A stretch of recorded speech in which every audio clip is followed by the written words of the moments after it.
The fallout from the bitter split between Blizzard and NetEase has left millions of players in China unable to access their beloved games.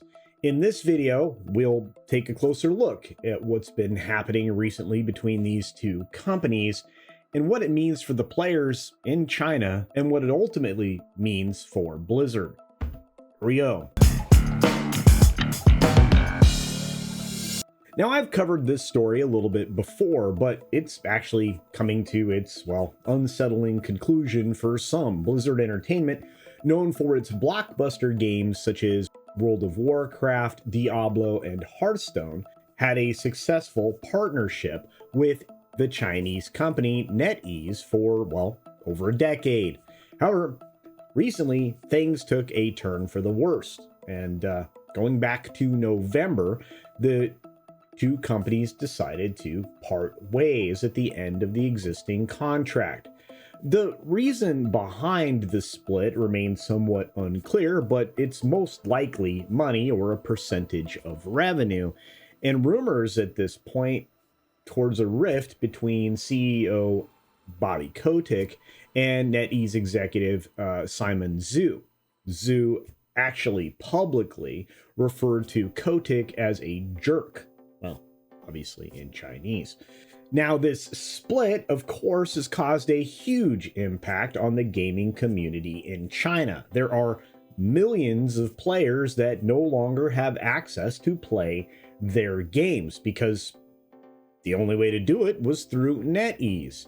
On social media platforms, such as Weibo and many other places, the players have been raging and expressing their sadness and their frustration over losing access to not just the games that they love, but oftentimes, maybe even a decade or more of actual work on their characters and building up their, avatars, so to speak.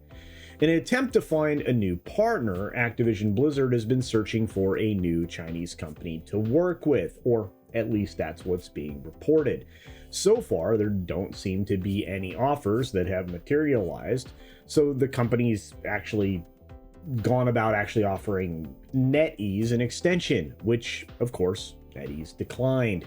Of course, that led to a rather frustrated response from the NetEase employees who were seen trashing the World of Warcraft statue outside of their headquarters in Hangzhou, China.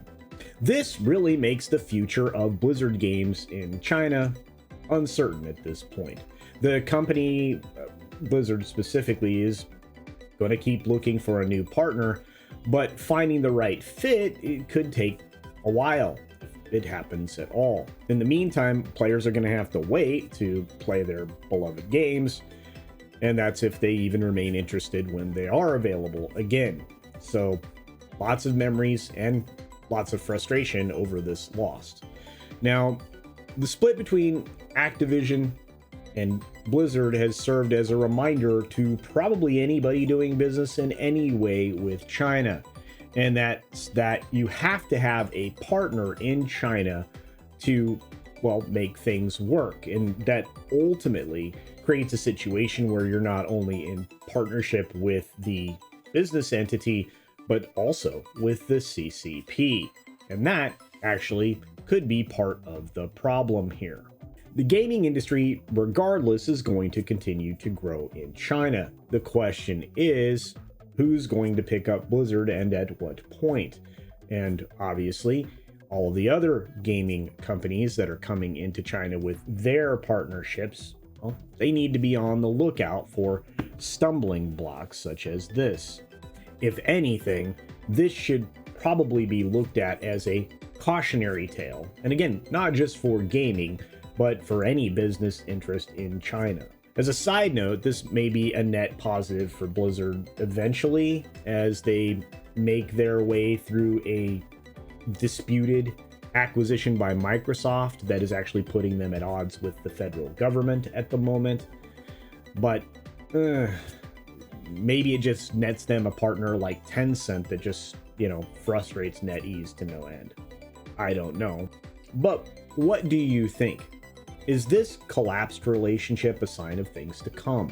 Will other companies find themselves on the outs with Chinese companies when deals are supposed to be renegotiated? And honestly, do you even care about stories like this?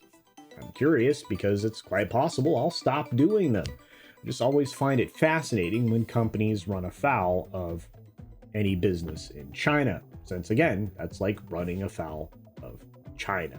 Anyway, please feel free to use the comment section down below so that hopefully we can have a conversation about this. And even if you just want to say hi, well, that counts as engagement and it helps the channel grow. So does hitting the like button, of course. And if this is your first time here, hit that subscribe button, please, and turn on the bell notification so you don't miss anything, whether it be a video, a short, or a live stream, which I do a lot of all of those. So I would love to have more viewers of the content and see this channel grow to 10,000 by the middle of July, if not sooner. I would take sooner. And on that note, be sure to take care of yourself, take care of others, wash your hands, of course, because it's good hygiene. And until next time, bye.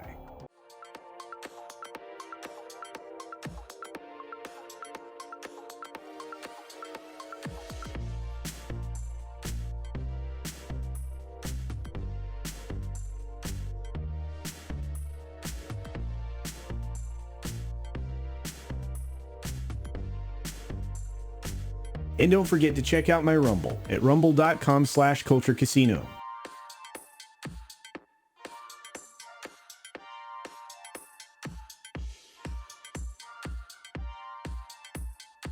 Thanks for visiting today. Be sure you're subscribed and hit that for alerts. Yay! Of course, like and share all of the videos that you can as it helps with the algorithm. Have a great day.